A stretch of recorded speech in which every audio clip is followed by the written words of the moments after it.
So coming across a good memory nowadays is kind of like, alright, so as long as I don't do anything too drastic, I should be able to come out of this with something to say. Oh.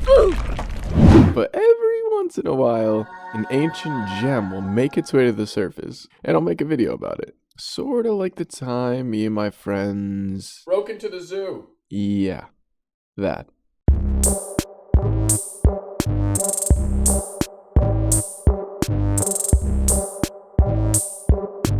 So as I've mentioned before, in high school I was sort of a little pothead, and I had these like 4 friends where we were basically that 70s show without the chicks.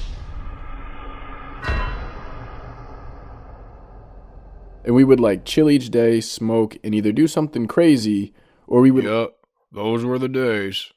Now I just kick back on the couch and crack open a cold one. Okay, I don't even like beer. Are you supposed to be me? Yup, I'm you from the future.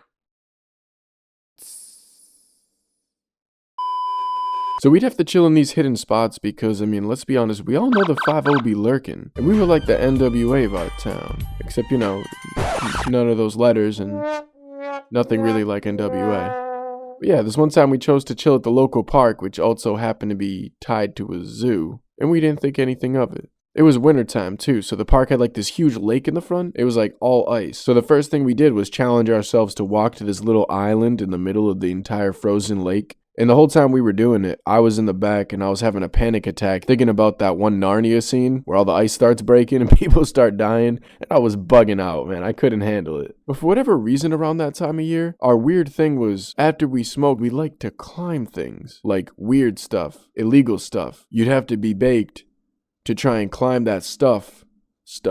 Anyway, at the park we saw like the only real building nearby that we could climb, and naturally our eyes lit up. However, we didn't know at the time, but this building, it was the main building for the zoo. So we started to scout out the way we wanted to climb it. Alright, we're gonna jump on that truck, and then I'm gonna jump onto the fence, and then we're gonna scale the fence onto the rooftop. You got it? You guys good? Yeah, yep. Ready? Scatter.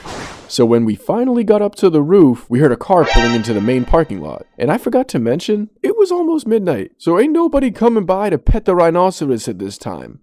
And because the way the car was approaching, the only way out was in. So we all panicked for a quick second, and then we had to make a decision. One of my friends was already scaling down the fence into the zoo, and me and Skell were on the roof. And if we didn't move, and I mean quick, that car's headlights was about to see us. So in that split second, I looked to my right to see what Skell wanted to do, and he wasn't even there anymore. He had already sent it and jumped down into the building into some bushes. This was a split-second decision too. I had no time to find out if he broke both of his legs. But all I could think of was, damn, this man watched way too many cartoons as a kid. I'm not trying that shit. However, I did play a ton of Assassin's Creed that year, and I now realize that game probably didn't set us up for as much parkour success as we thought it did. Cause in that game, anytime you're up on some kind of building, there is a super conveniently placed hay bale right where you need it to go. You sure you want to go for that? You sure you're gonna do it, Seth? Yeah, I think it'll work. It'll be fine. I saw it in the game. Trust me, I'll make it. I'll be fine. So my eyes started scanning below me looking for a way down, and I didn't see shit. Like the building had those small creases that in the game your character can just grab and pull up with his fingertips, but if you've ever actually tried that shit outside the game, it's like,